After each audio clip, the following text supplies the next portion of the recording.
കേരളത്തിലെ കാനനപാതകളിൽ ഏറ്റവും മനോഹരമായ യാത്രാനുഭവം സമ്മാനിക്കുന്നത് വാഴച്ചാൽ വനമേഖലയിലൂടെയുള്ള ഈ ഡ്രൈവാണ്.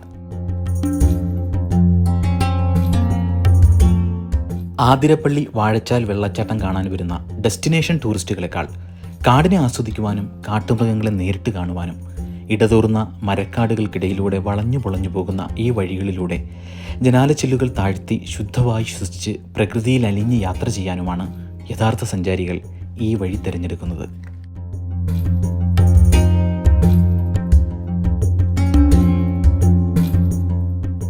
അതിരപ്പള്ളി വെള്ളച്ചാട്ടത്തിന് 5 കിലോമീറ്റർ അകലെയായി ചാലക്കുടി പുഴയിലെ തന്നെ മറ്റൊരു മനോഹരമായ വെള്ളച്ചാട്ടമാണ് വാഴച്ചാൽ. ആതിരപ്പള്ളിയുമായി കാര്യമായ സമാനതകളില്ലെങ്കിലും വശ്യഭംഗിയിൽ ആതിരപ്പള്ളിയോട് മത്സരിക്കാൻ തയ്യാറാണ് ഈ വെള്ളച്ചാട്ടവും.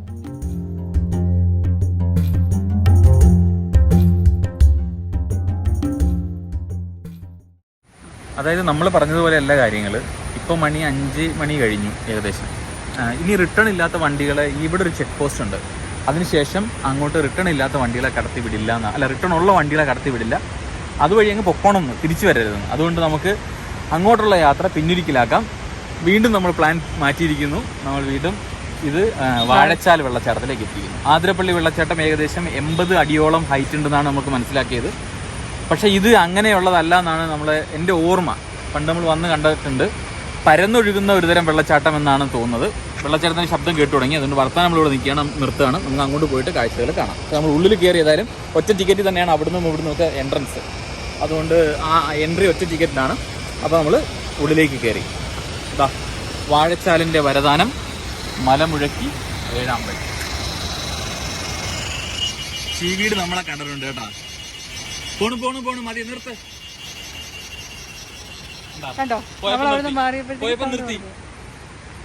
പല ടോണിലാണ്. ആദ്യം നമ്മൾ അടുത്ത് വന്നപ്പോ അറിയിപ്പ് വന്നു. നമ്മൾ കുറച്ചു നേരം അവിടെ ആ മരത്തിന് അടുത്തേക്ക് പോകാൻ തുടങ്ങിയപ്പോ ഒരു ഇന്റൻസിറ്റി കൂട്ടി വേഗം ഇവിടുന്ന് പൊക്കോളാൻ പറഞ്ഞു. ഓരോ മരത്തിലും താമസാക്കിയിട്ടുള്ള വീടുകളെ നമ്മൾ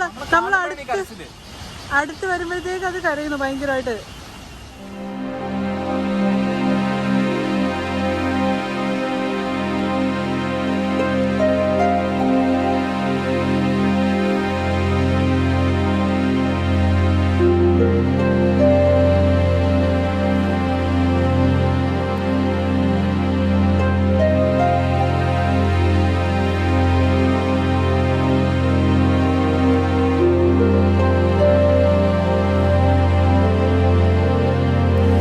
ഇതാണ് ഇവിടുത്തെ ഹെർബൽ ഗാർഡൻ.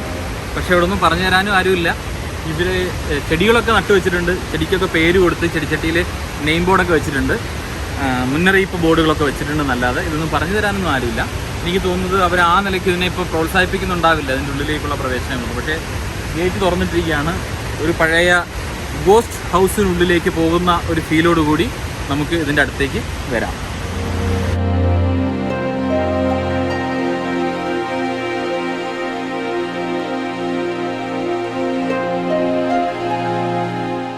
ഞാൻ തുടക്കത്തിൽ സൂചിപ്പിച്ചതുപോലെ ഞങ്ങളൊരു ചെറിയ വൈബ് തേടി ഇറങ്ങിയതാണ്. ആതിരപ്പള്ളിയിൽ നിന്ന് തന്നെ നമുക്ക് ആ വൈബ് കിട്ടി എന്ന് പറയാം, ആ വെള്ളച്ചാട്ടത്തിൽ നിന്ന് തന്നെ. പിന്നെ കൂട്ടത്തിൽ വാഴച്ചാൽ കൂടി കണ്ടു. ഞങ്ങൾക്ക് മറ്റ് മലക്കപ്പാറ പോകുന്ന ആ റൂട്ടിൽ ഒന്ന് വണ്ടി ഓടിച്ചാൽ കൊള്ളാം ഈ വൈകുന്നേരം ആഗ്രഹം ഉണ്ടായിരുന്നു. പക്ഷേ നിയമപരമായ കാരണങ്ങൾ കൊണ്ട് അത് കഴിയില്ല. അത് നമുക്ക് ഒരു ദിവസം രാവിലെ പകൽ വന്നിട്ട് നമുക്ക് കാണാം. മൃഗങ്ങളെ നമ്മൾ മൃഗസംരക്ഷണം പ്രകൃതി സംരക്ഷണം എന്ന് പറയുമ്പോൾ അവർക്ക് രാത്രിയിലുള്ള അവരുടെ അവകാശങ്ങൾ കൂടി വഹിച്ചു കൊടുക്കണമല്ലോ. നമ്മുടെ സേഫ്റ്റി ഉണ്ട്, മൃഗങ്ങളുടെയും സേഫ്റ്റി ഉണ്ട്, കൂട്ടിയിടിക്കാതിരിക്കുക എന്നുള്ളതാണ്. അപ്പോൾ അതൊക്കെയാണ് ഞങ്ങളുടെ ഇന്നത്തെ വീഡിയോ. ഈ വീഡിയോ നിങ്ങളും എൻജോയ് ചെയ്ത് കാണുമെന്ന് വിചാരിക്കുന്നു. ഇഷ്ടപ്പെട്ട ലൈക്ക് ചെയ്യുക, സബ്സ്ക്രൈബ് ചെയ്യാതെ കണ്ടവർ സബ്സ്ക്രൈബ് ചെയ്യുക. മറ്റു വീഡിയോകൾ നമുക്ക് വീണ്ടും കാണാം. അതുവരേക്കും മാസ്സലാമ. ഇന്നത്തെ ഒരാഗ്രഹമാണ് നമ്മൾ നാളത്തേക്ക് മാറ്റി അല്ലെങ്കിൽ മറ്റൊരു അവസരത്തിലേക്ക് മാറ്റി വെച്ചത്. അത് മൃഗങ്ങളെ കാണുക എന്നുള്ള ആഗ്രഹമാണ്. ഇന്ന് ഞങ്ങൾ കുറേ കൊതിച്ചു. അപ്പോൾ കുരങ്ങനെയും തെരുവുനായയും കൊണ്ട് ആശ്വസിക്കേണ്ടി വന്നു ഇന്ന് കണ്ട മൃഗങ്ങളുടെ എണ്ണം. ചിലപ്പോൾ പോകുമ്പോൾ എന്തെങ്കിലും കണ്ടേക്കാം. ഇത് ഈ കാടുകളൊന്നും അത്ര, കാരണം ഒരുപാട് മനുഷ്യരുടെ ഇടപെടലുള്ള സ്ഥലം ആയതുകൊണ്ട് അവർ ബോർഡൊക്കെ വെച്ചിട്ടുണ്ട്. ആന ക്രോസ് ചെയ്യും, മാൻ ചാടും എന്നൊക്കെ ബോർഡ് വെച്ചിട്ടുണ്ടെങ്കിലും നടക്കുന്ന ലക്ഷണമൊന്നും തോന്നുന്നില്ല. ഓക്കെ.